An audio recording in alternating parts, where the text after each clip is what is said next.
Hey there, my friends. Welcome to the kitchen. My name's Angela. I'm the Inquisitive Farmwife, and today we're going to be working with some of my farm fresh milk. Let's make some Instant Pot yogurt.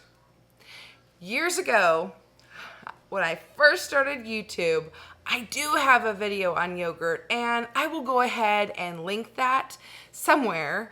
Up here, down there, both, everywhere, I don't know, somewhere. And it talks about how you can make yogurt in a yogurt maker and make the individual cups.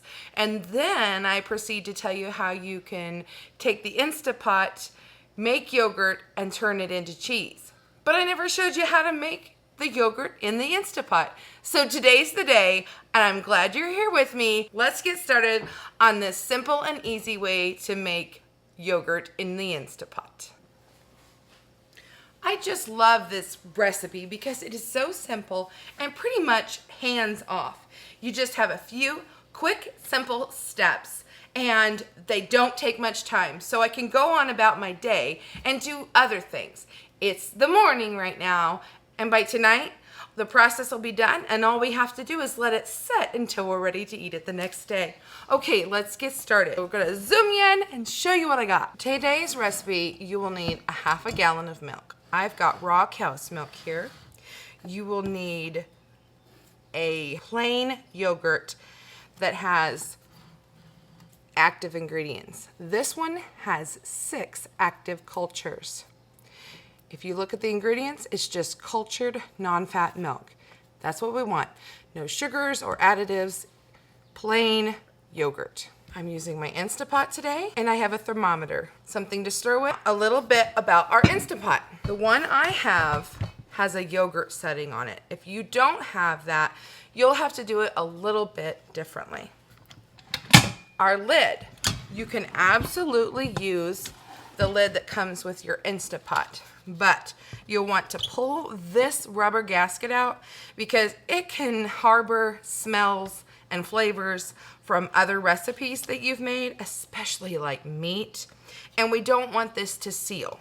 So I went to the thrift store and I happened to find a lid off of another pot that fits on top my Instant Pot perfectly. You can even buy lids that are made for the Instant Pot, but this one works well for me, and that's what I use. I'm gonna plug in my Instant Pot. I'm gonna pour the entire half gallon of milk in here. Now, if you have the opportunity to have fresh, raw cow's milk like I do, you may choose to pull the cream off of there and make butter. It makes an excellent skimmed yogurt. Don't worry, the fat only brings flavor. It doesn't affect the end product. Go ahead, give that a quick stir, and we're gonna start our Instant Pot. All I have to do is push the yogurt button.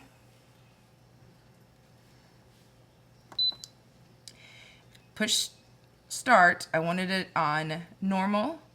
I want it to boil, and it's gonna do that for me. This will take a few minutes. That's what we have the thermometer for. We'll come back to that in a bit. A little bit more about your raw milk. You need to bring it up to 180 degrees because there is natural bacteria in milk that you don't want competing.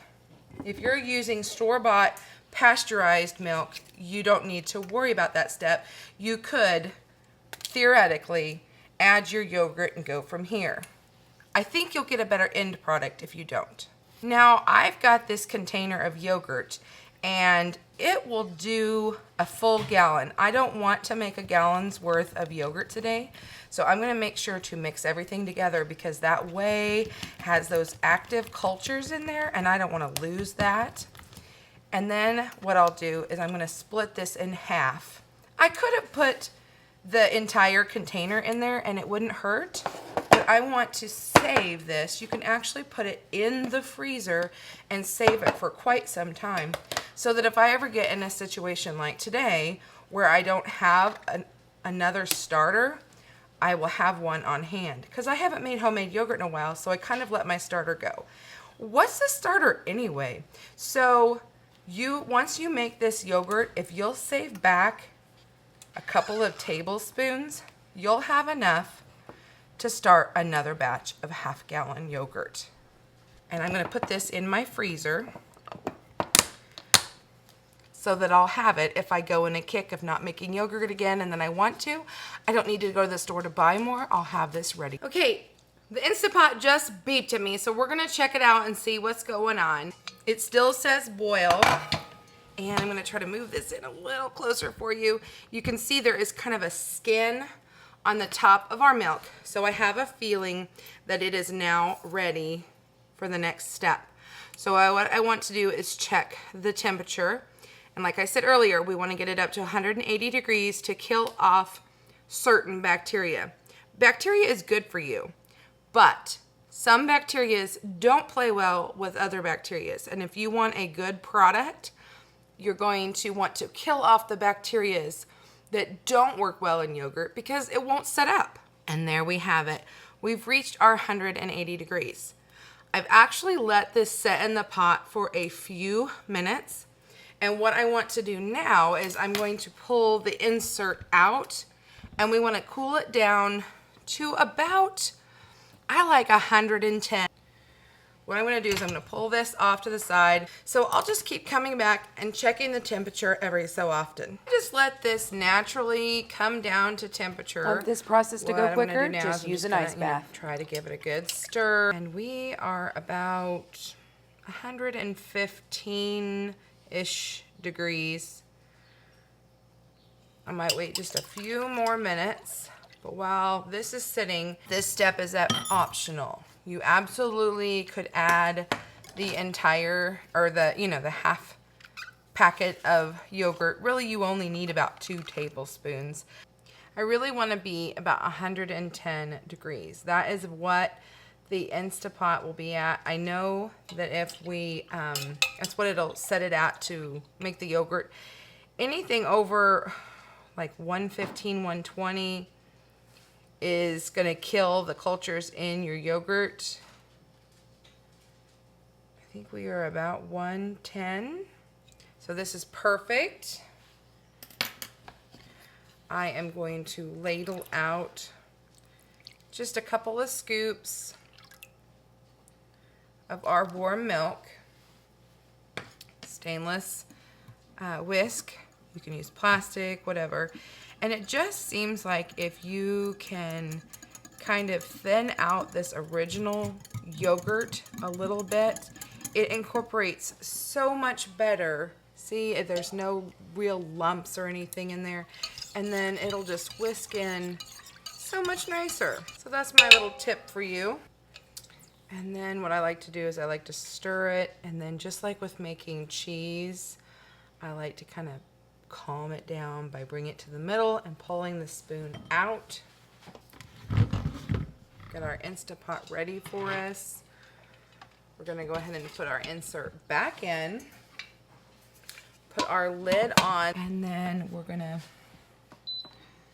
push the button. So your yogurt, you can actually incubate it up to 24 hours. We don't like it very tart, and so I like to do about 8 hours with my cow's milk. I want this for 8 hours, and what this will do is it'll count up to the 8-hour mark. So if I decide at 6 hours I want to check it, I can. Or I could have set it for 10 hours and then, pulled it at 8 if I wanted to. So now all I have to do is set this aside and go about my day.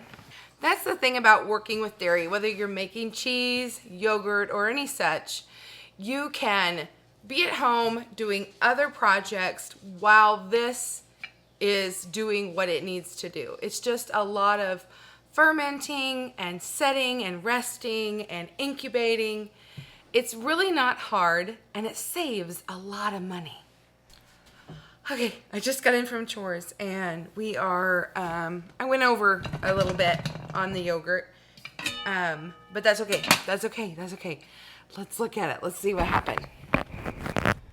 Like I said, it could go, 12 hours and be fine. And here is our yogurt. You can see it has started to set. It smells lovely. And at this point, normally, we can go ahead and unplug this. Normally I'd say, okay, go ahead and just put some plastic wrap on this. I happen to have the Instapot lid.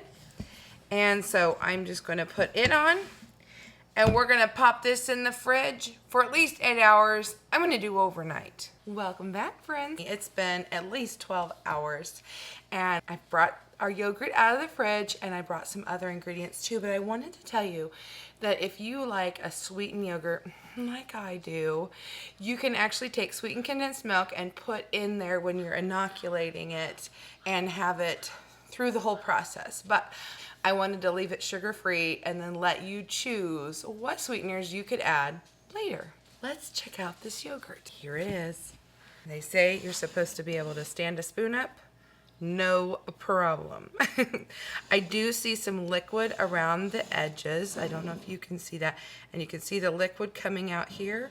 So what I'm going to do is I'm going to try to strain some of that off. And I'm going to try to do that without really interrupting the yogurt, because this is whey and we don't need it right now. So getting that little bit off is great. This is not going to be a Greek yogurt. This is a regular yogurt. If you want Greek yogurt, you'll need to strain this. And I want to show you, there's that little fat cap. That's actually your cream. And you can see that the yogurt on top is much thicker than when we go towards the bottom. I sure hope that you enjoyed making yogurt with me. Remember, if you like a thicker yogurt, all you have to do is strain it through a cheesecloth or a fine mesh sieve. And maybe 6 hours max. It just depends on how thick you like it. Eventually, you'll be able to turn that into cheese. And that is on the previous video we talked about earlier. And if you would like some great snack ideas, I have a video on what I do with my homemade yogurt. Thanks for being here today. If you like this, make sure you share it out. Bye for now, friends.